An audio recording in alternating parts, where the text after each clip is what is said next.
Hey everybody, it's Dawn Lazzaro with the Meek team for Coastal Properties Group International. I'm here with you today because my husband is actually a detective here locally, and we have a lot of conversations about different scams and identity theft, and I really thought it would be useful to kind of bring that conversation out to the public. One of the things is that's pretty popular and is perfect timing actually, because we're in March and we've got tax season. So one of the questions that I have for my husband is, can you explain the IRS tax scam, and is it still prevalent? So the IRS tax scam has been around for quite a while. It basically consists of the suspect calling the victim and telling them any number of stories how they are behind on their taxes.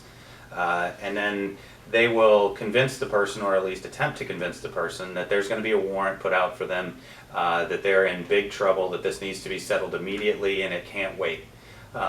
Some of the callers can be quite intimidating, and they demand that you don't hang up the phone, and tell you that if you do hang up the phone that they're going to have the authorities come pick you up on a warrant. And then they're going to try and talk you into making payment in any number of different ways. Sometimes it's a bank transfer. A lot of times with the IRS scam, it's going to be MoneyGram, Western Union, or even prepaid debit cards.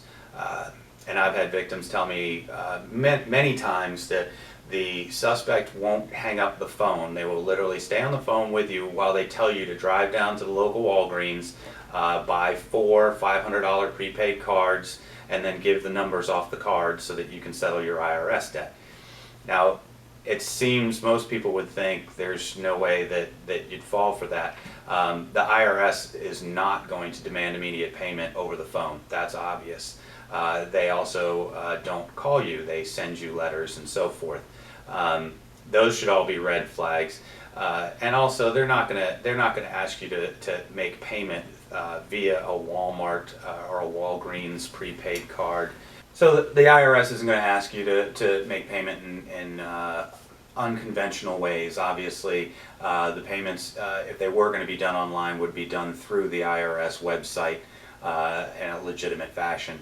So if you get any calls where somebody is saying they're from the IRS, especially if they're really pushy and they're trying to get you to do things that don't seem right, hang up on that person and call the IRS yourself.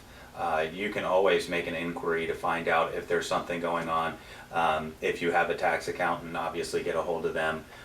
But in nearly all cases, if you get a phone call from somebody saying they're from the IRS, it is going to be fraudulent, and it's going to be somebody that's trying to scam you out of your money.